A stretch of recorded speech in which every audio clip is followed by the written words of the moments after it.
We are live on the Property Cashflow show. Welcome, my name's Dan Latto. Today is Wednesday, and every Wednesday, 12 noon UK time, we go live with the Property Cashflow show. If you've got any questions about property investing, property sourcing, property coaching, buy to let, investing in the UK, investing generally, stocks and shares, anything like that, anything to do with property, anything to do with investing, anything to do with I put a lump of money in, I get a lump of money out. Happy to answer any questions on that, and you will get my honest answer, whatever that is. And I don't know what the answer is sometimes myself. I'm making it up on the spot because I've never been asked it before.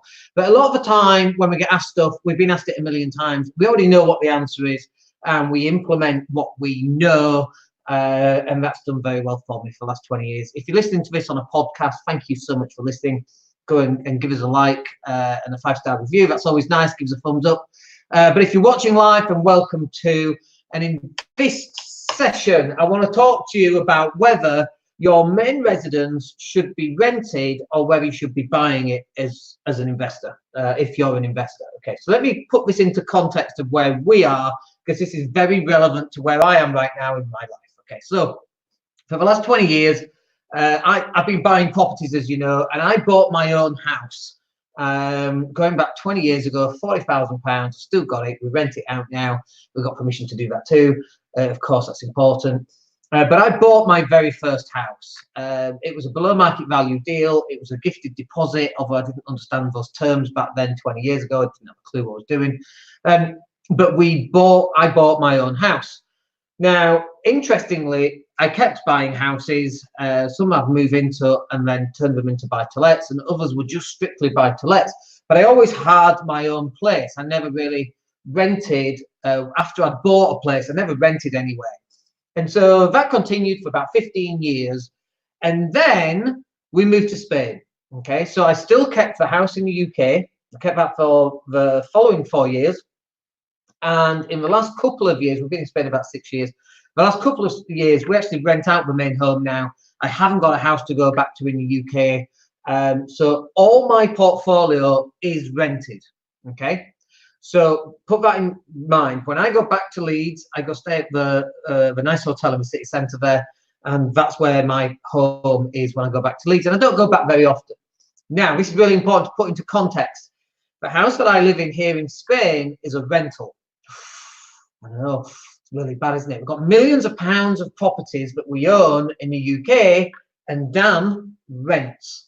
Like, I know, it's crazy, right? Like, what's that about? But that's what we do. And there's a couple of reasons why we do it. So first of all, this is really important. And I discovered this when I moved into a city centre flat, a penthouse, £250,000. I was, the most expensive property in there, and everybody else were in studios and 1 beds and normal 2 beds. Tenants and that kind of thing, and so the quality of the tenants was lower than if everybody was owner occupiers paying £250,000 for a nice flat in Leeds. And so you come in at work, you come in on a night time at 3 o'clock in the morning. The next door neighbours would come in from a night out and turn up the bass and put the bass on at 3 o'clock in the morning. It's crazy. It should drive me mad. And actually, my mistake at that point was I'd moved from living in a house where I owned the house and we didn't have neighbours, like, wall-to-wall neighbours, into moving into a situation where we had wall-to-wall neighbours. I've never lived that lifestyle before, and I bought this £250,000 property to find out that actually living in blocks of flats, you just have a dickhead above you, a dickhead below you, a dickhead either side, and one behind you. So that was my lesson, and we've incorporated that lesson here in Spain, because people go, well, why have you not bought in Spain? So there's a couple of reasons. One, we don't know what we're doing in Spain. We have no idea. Why would we buy in a place and invest in a place and we've got zero idea? So we wanted to wait a little time. We wanted to find out where we were going to live. Like, what if we moved here and then in 3 years we moved to another place, and 3 years we moved to another place, and we're just picking up all these random houses in random places? So that wasn't going to work for us either.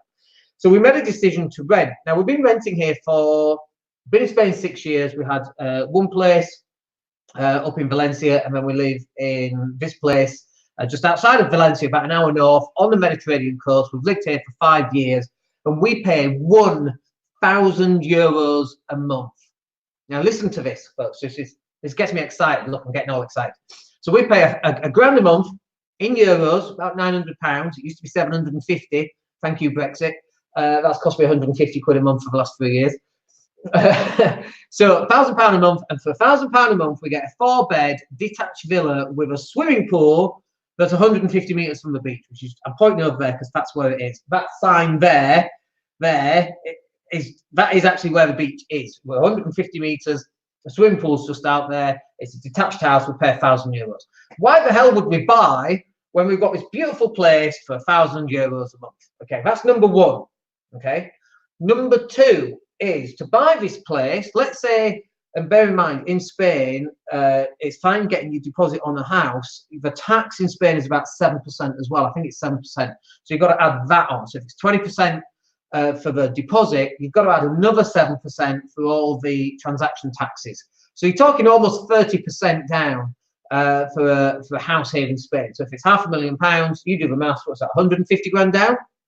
So let me think about this. Do I put 150 grand down on a deposit on a house, and then a mortgage for 350 grand, which I still then have to pay the mortgage, which is about €1,000 a month, right? Or do I keep the money, pay the €1,000 a month, which is what I would be paying on a mortgage, just interest only? Forget about repaying the mortgage, it's just interest only. What the hell am I buying for? It just doesn't actually make any sense. Now, it doesn't make sense for me to buy, but what about you if you're living in England? And so I want to cover this. I want to get some numbers down here as well, because I think this is important. So I'm going to do this twice. I'm going to do this one for me, and I'm going to do this one for you in the UK or wherever you happen to be in the world. Now, interestingly, Grant Cardone kind of put me onto this, because I'm like, no, I need to buy my own place. You need your own gaff, you know, you want security. And obviously, he believes that you should never buy your own place, ever. Complete waste of money. Move all that money into an asset. So let's cover this. So right now in Spain, on a 45, £50,000 property, we can get into a deal like that for 15,000 down. Now it's in euros, and I'm just going to pretend that euros and pounds are the same currency because it just makes it easier. So let's call it 45 grand, 15 grand down will get you into the deal. That 15 grand will get you at £200 a month. £200 a month times 12. Whoops, 200 a month times 12 is 2,400 divided by 15,000. Is a 16% return on investment. Well, that's not bad. We quite like that. Now think about this. I mentioned 150 grand down. So if it's 15 grand to get into a deal, I can get 10 of those deals that are paid. I can do the maths, but are paying 200 a month. That's now paying £2,000 a month, and yet I'm spending £1,000 a month on rent. Why would I get myself into a mortgage where I've got to put 150 grand down when I could put the same 150 grand over into these investment properties that are going to pay me 2 grand a month? So that we could move out of this £1,000 a month gaff. We could move into a £2,000 a month somewhere on the beachfront, much bigger house, you know, for all those bedrooms that we need for all those guests that never turn up. Do you know what I mean? It just doesn't actually make any sense. Or that 2 grand a month pays for £1,000, and then let's go buy a Tesla Cybertruck. Let's go buy the ugliest car you've ever seen. And I was thinking in the car, do you know what? I think I might just buy one of those. I think next month I'm going to put the €100 down. I don't know why I'm not doing it this month, but we're nearly next month out with 4 more days. But I'm like, I think I might put some money down, because you know, it's good. It's supposed to be here in 2 years. You know, it's 3 years. I'm like, we could save up and pay cash for that. That's quite interesting. 70 grand is about £55,000. We could save up over the next 3 years, 1,500 quid a month. Bang, bang, bang, bang, bang. Buy it for cash. Now you've got it. Brilliant. Or even you put all the money into properties, okay, and the money that comes back from those properties, they pay for the truck. So now you've got your house and a truck free of charge, because actually you've moved your money into properties. This is what doesn't make sense to me. People are moving into houses, and invariably when they move into the house of their dreams, okay, the mortgage to the hilt, the very top end of what they can afford. So if interest rates rise, they're pretty screwed, right? They have no investments at all. So the only income they get is from their job. That makes me very nervous. It gives me the heebie-jeebies, and I hope it gives you the heebie-jeebies too, because if it doesn't, it should do. What if you lose your job? And like, get insurance on that job, by the way. We're just buying into some insurance right now. It's like 50 quid a month, and basically if I die, we get my wife gets like 40 grand a year until I get to the age of 65. So another 18 years. For 18 years, she'll get 40 grand. tax-free, she's covered. Do you know what I mean? So we're fine. But it worries me. What if you lose your job? What if something happens and you can't work like you do right now and you've got no insurance? You've got to get that stuff in place. But the biggest worry for me is that people have zero assets. I was just looking at I've got shares in AT&T, and shares in the AT&T, they pay about 5%. I'm like, where's the money coming from? Like, where's it gone?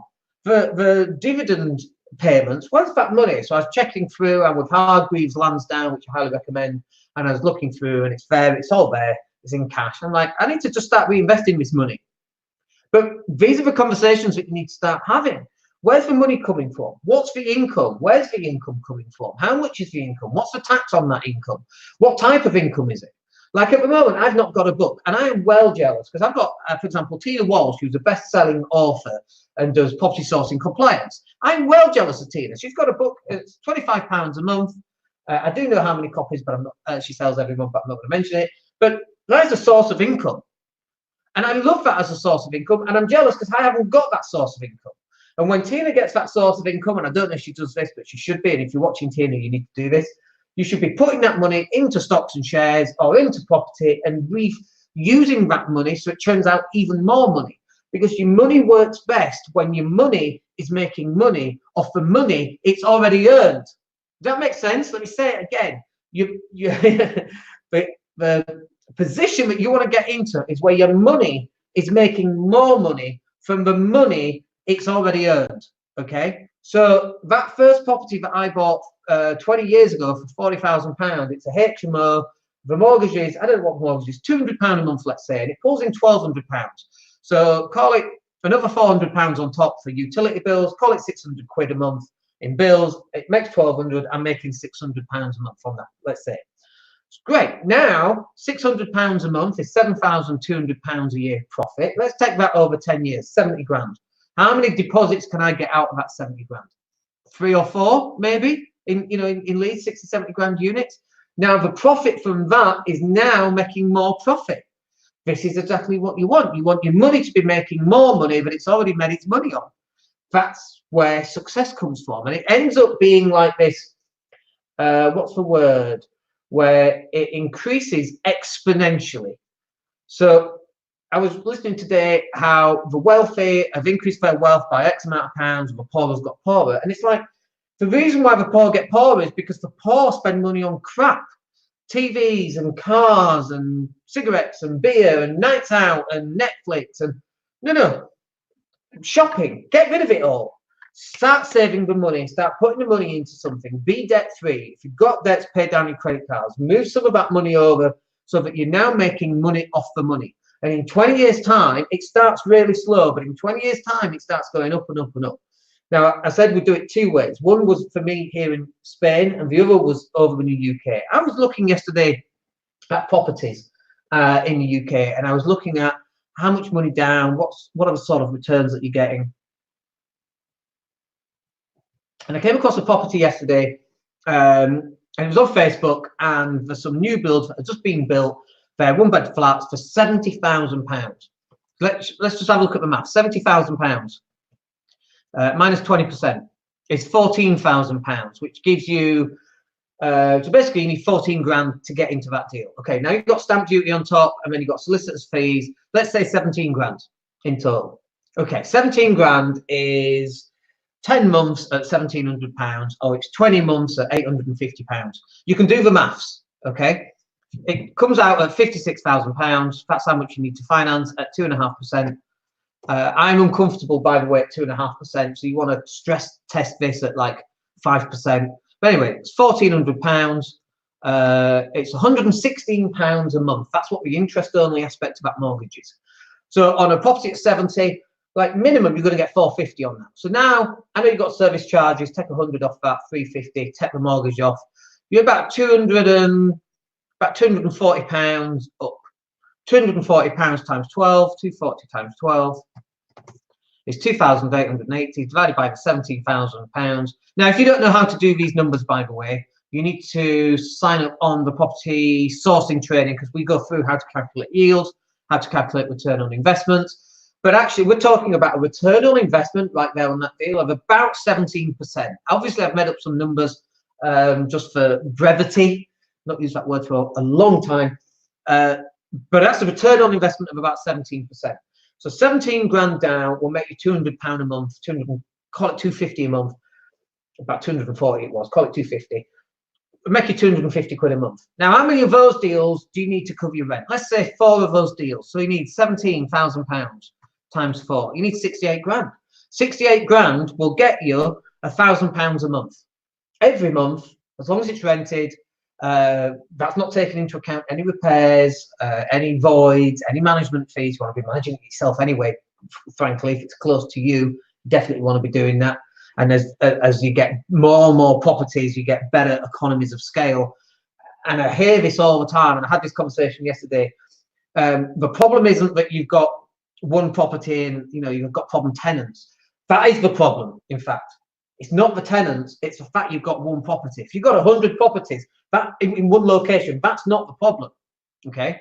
Because if one tenant doesn't pay rent and doesn't leave, it's 1%. That's all your problem is. You've got all this income coming in from elsewhere. Most people's problems are that they haven't grown quick enough, fast enough to have those kind of problems. They just hang around 1 or 2 or 3 properties, and 1 or 2 or 3 properties takes just as much time as 10 or 20 properties. Obviously, when you get past that, you've got more work to do, but economies of scale per property actually reduce. When I was looking at, we were looking at life insurance, and it was £300 per month. And I'm like, gosh, that's an awful lot of money, 300 quid a month.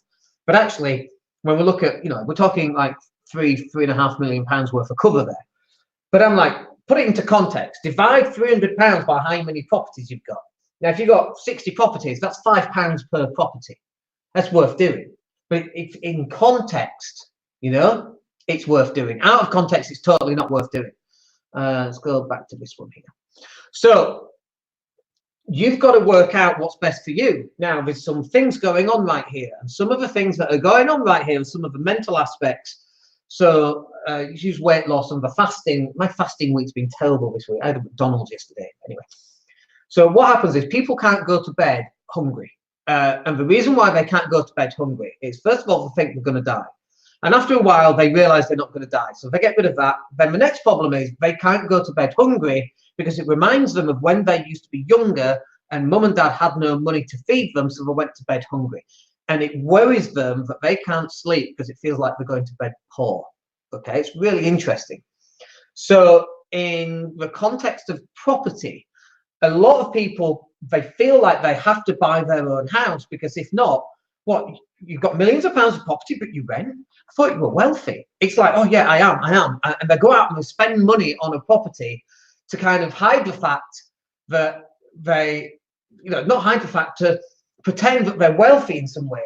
And it's like, the example I used was the big hat, no cattle. Comes from the book The Millionaire Next Door. Big hat, no cattle means big hat. I look good, but I've got no assets. Okay. I look dreadful, but I've got the assets. I've got a small hat, lots of cattle.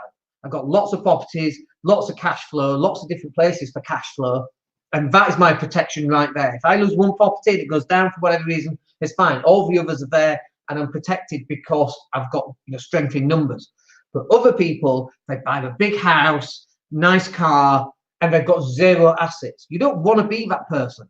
Forget about what everybody else says. Forget about what your friends say. Forget about your mum and dad. Forget about what the schmucks at your work say. Because they're schmucks, right? You know the schmucks because they're in a job like you. You're a schmuck too. I used to be the schmuck. Okay, going to work thinking this is great, losing 33% in tax just off day one on, as a 20% taxpayer because you've got national insurance. National insurance is 9%, but your employer has to cover what is it? Is it 9% again? I forget. Your employer has to cover the same. You're actually paying 40% tax because your employer is paying national insurance contributions. You're paying them too, but you don't get to see the bit that your employer is having to pay for it. Now, if you get to a 45% taxpayer or a 50% taxpayer, you're an even bigger schmuck because you're losing 55 to 60% approximately of your income because there's a proportion of your income that you never see, and it's called national insurance contributions from your employer. Hell, most people don't even understand this. I didn't understand it until I ran my own business and we had UK staff. And I'm like, to my accountant, dude, what the fuck is this? I pay enough tax. What's this? Oh yeah, that's tax that you're paying for employees. Like, How about I don't employ UK people then? How about that, Mr. Corbyn? How about you like them apples? Oh, it's good ranty today. Hope you're enjoying this one. So, by the way, I'm open for questions. If you guys got any comments or questions, there's a couple of people watching right now. So you've got to work out what's best for you, okay? But you've also got to work out, when you're working out what's best for you, where is that information coming from? Is it coming from your friends? Is it coming from your family, your mum and dad, the schmucks at work? Where's it coming from? Is it coming from people who live in different tax residencies? What works for Grant might not work here in the UK, and what works in the UK might not work here in Spain. So we've got a problem in Spain, okay? And the problem is that tenants have a lot more tenant rights in terms of eviction. It can take up to a year, maybe 2 years to get a tenant out. If they don't want to leave, it causes a few more problems, okay? So now we're working around a solution to that, and we've got a solution to it, and we're not going to tell you what it is because intellectual property and all that, we can't give the whole farm away. We already give enough away with the property sourcing training, and there's a lot of information there if you've not signed up for that. But it's like, you know, understanding where you are and what the rules are very, very important before you start investing, and also having a balanced portfolio, which I definitely have not got, which is why we're looking at buying in Spain. We've got to get a mortgage through yet. I'm not even resident yet, so me getting a mortgage here in Spain is a whole new ball game. And we're thinking about paying cash for these 45 grand units, so which is not bad. It's not the best return on investment in comparison to, you know, getting a loan, getting a mortgage. LIBOR rates like 1%. I mean, it's mega cheap right now to get finance. But again, you know, I see people going out and getting millions of pounds of property at 1%, and I'm like, dude, what if it goes to 3%? You just tripled your interest rates, and now you've tripled your outgoing for good bust, you know. And so everything is about, it's like spinning plates. You've got to spin all these different plates, but having balance with the force, young Padawan, is very, very important too. But then balancing that with, what do you want long term? Do you want to move your money into a house because it makes you feel better, it makes you look good in front of your parents, and I've just bought my own house? I mean, I know what the answer is to this, but my job is not to tell you what the answer is. I'm gonna, but it's for you to work it out as well. And the answer is, don't buy your own stuff. The only time you might need to buy is buy some piece of shit place, some low-end piece of junk place, so that it makes it easier for you to get normal mortgages. Obviously, speak to Richard Ignatovich, who's on my friends list on Facebook. He's one of our clients too. He's the mortgage broker we'll be speaking to, buy-to-let and finance, personal mortgages and so on. And he's very, very knowledgeable and experienced. But he's the guy that you want to be going out to speak to. You know, is it easier if I have my own residence for me to get buy-to-let mortgages, or does it not matter? And I don't know what the answer is to that, folks. I've not bought my own residence for quite some time now. And I can't imagine I would ever buy my own residence. We're in a debate here with the missus. She wants to buy, and I'm like, I would rather put that money into property that gives me a better return on investment, and then let's just pay twice as much rent and get an even nicer place. The reason why we might buy is because we want stability for the little one who's 5, and we're here for at least 13 years before we go traveling, because that's where her school is. And then after that, we'll be a worldwide domiciliary, I think is the phrase. But you've got to work this stuff out for yourself. What do you want? But most people never get this conversation. This conversation is really, really important. So that will do us for today. I hope that's useful. Good couple of rants in there. If you wanted to listen to this again, this will be released in a couple of days on the podcast. If you go to daniellatto.co.uk/iTunes, you can download it if you're on an iPhone, or if you just go to the website, you'll find all the podcasts there anyway. Just do a search for me on your favorite podcast app, and you'll find all the latest podcasts we upload. I think we're like up to 300 and something, 320, something like that. Anyway, we'll catch up with you on Friday, where we'll go live on the Mindset and Hustle show. Hope you enjoyed today, and we'll catch up with you soon. My name's Dan Latto. Have a good couple of days. Take care.